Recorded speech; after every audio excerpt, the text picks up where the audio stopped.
സംസ്ഥാനത്ത് വീണ്ടും അമീബിക് മസ്തിഷ്ക ജ്വരം റിപ്പോർട്ട് ചെയ്തു. അസുഖബാധിതയായ 5 വയസ്സുകാരി കോഴിക്കോട് മെഡിക്കൽ കോളേജിൽ ഗുരുതരാവസ്ഥയിൽ ചികിത്സയിലാണ്. മലപ്പുറം മുന്നിയൂർ സ്വദേശിയായ പെൺകുട്ടിക്കാണ് രോഗബാധ.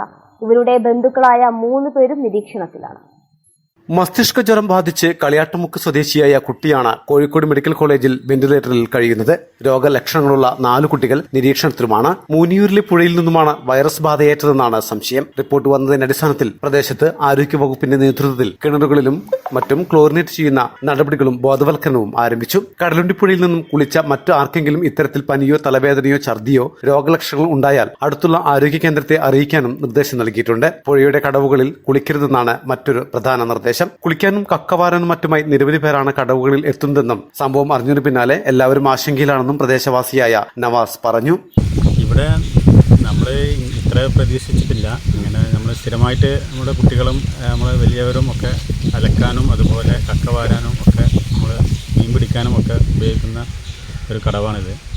അപ്പോൾ ഇങ്ങനത്തെ ഒരു പ്രശ്നം ഇപ്പോൾ ആദ്യമായിട്ടാണ് ഇന്ന് കേൾക്കുന്നത്. വർഷങ്ങളായി നമ്മൾ ഇവിടെ കുടിക്കാറും ഇതൊക്കെ അലക്കാറും എല്ലാം ഉണ്ട്. ഇവിടെ പ്രദേശത്തൊക്കെ കിണറിൽ വെള്ളം വറ്റി തുടങ്ങിയാൽ എല്ലാവരും ആശ്രയിക്കുന്നത് ഈ കടവിനാണ്. അതുപോലെ നേരത്തെ പറഞ്ഞ പോലെ 4 ഭാഗത്തും 4-5 കടവുകൾ വേറെയുണ്ട്. അവിടെയൊക്കെ പോയി കുളിക്കുന്ന പതിവാണ് നമുക്ക് ഉണ്ടാവാറുള്ളത്. അപ്പോൾ ആ ഒരു രീതിയിൽ എല്ലാവരും ഇവിടെ വൈകുന്നേരങ്ങളിലും അതുപോലെ രാവിലെയൊക്കെ ഏത് സമയത്തും ഇവിടെ തിരക്കായിരിക്കും. അപ്പോൾ അങ്ങനത്തെ അടിസ്ഥാനത്തിൽ കുട്ടികൾ വന്ന് കുളിക്കുന്നതാണ്. അങ്ങനെ ഇത് പുതിയൊരു അറിവായിട്ടാണ് ഇപ്പോൾ നമുക്ക് കേട്ടിട്ടുള്ളത്. അപ്പോൾ ഇങ്ങനത്തെ ഒരു വിഷയം ഇതുവരെ നമ്മൾ ശ്രദ്ധയിൽപ്പെട്ടിട്ടില്ല. ഇപ്പോൾ എല്ലാവരും ഒരു ആശങ്കയിലാണ്. ഇതുവരെ കുളിച്ച കുട്ടികളാണെങ്കിലും അലക്കാൻ വന്ന സ്ത്രീകളാണെങ്കിലും അതുപോലെ കക്കവാരാൻ വന്ന ഒരുപാട് ആളുകൾ പല പ്രദേശത്തു നിന്നും ഇവിടെ കക്കവാരാനും അതുപോലെ കുളിക്കാനും ഒക്കെ വരാറുണ്ട്. അപ്പോൾ അവരൊക്കെ വളരെ വലിയൊരു ആശങ്കയിലാണ് ഇപ്പോൾ നിലവിലുള്ളത്. സംഭവത്തെ തുടർന്ന് മുനിയൂർ പഞ്ചായത്തിൽ ജാഗ്രത നിർദ്ദേശം പുറപ്പെടുവിച്ചിരിക്കുകയാണ്. കടവുകൾ താൽക്കാലികമായി അടച്ചിടാനാണ് പഞ്ചായത്തിന്റെ തീരുമാനം. ജലത്തിൽ നിന്നും അമീബ മൂക്കിലൂടെ തലച്ചോറിലെത്തിയാണ് അമീബിക് മസ്തിഷ്ക ജ്വരം ഉണ്ടാക്കുന്നത്. 2 ഘട്ടങ്ങളായാണ് ലക്ഷണങ്ങൾ പ്രകടമാകുക.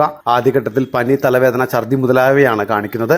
എന്നാൽ ഇതിന് പലരും ചികിത്സ തേടാറില്ല. 2ാം ഘട്ടത്തിൽ അണുബാധ തലച്ചോറിനെ കൂടുതലായി ബാധിക്കും. അപസ്മാരം, ഓർമ്മ നഷ്ടമാകൽ തുടങ്ങിയവ ഉണ്ടാവുകയും ചെയ്യും. ഈ ഘട്ടത്തിൽ മാത്രമാണ് തലച്ചോറിനെ അണുബാധ ബാധിച്ചതായി സംശയിക്കുന്നതും തുടർ പരിശോധനയിലൂടെ രോഗനിർണയം നടത്തുകയും ചെയ്യുന്നത്. സംസ്ഥാനത്ത് 2016 ആലപ്പുഴ ജില്ലയിലും 2019 2020 മലപ്പുറത്തും 2020 കോഴിക്കോടും 2022 തൃശൂരിലും ഈ രോഗം റിപ്പോർട്ട് ചെയ്തിരുന്നു. അതേസമയം ചികിത്സയ്ക്ക് ആവശ്യമായ മരുന്ന് കേരളത്തിൽ ലഭ്യമല്ലെന്നാണ് ലഭിക്കുന്ന വിവരം. മലബാർ ടൈംസ്, ചെമ്മാട്. പുതുമാറ്റങ്ങളോടെ പുതുമോടിയിൽ അണിഞ്ഞൊരുങ്ങി സൻഹ സിൽക്സ് വളാഞ്ചേരി. പുതിയ സ്റ്റോക്കുകൾ ഒരുക്കി ഈ ഫെസ്റ്റിവൽ സീസണെ വരവേൽക്കാൻ സൻഹയിലേക്ക് നിങ്ങളെ സ്വാഗതം ചെയ്യുന്നു. സൻഹ സിൽക്സ് വളാഞ്ചേരി.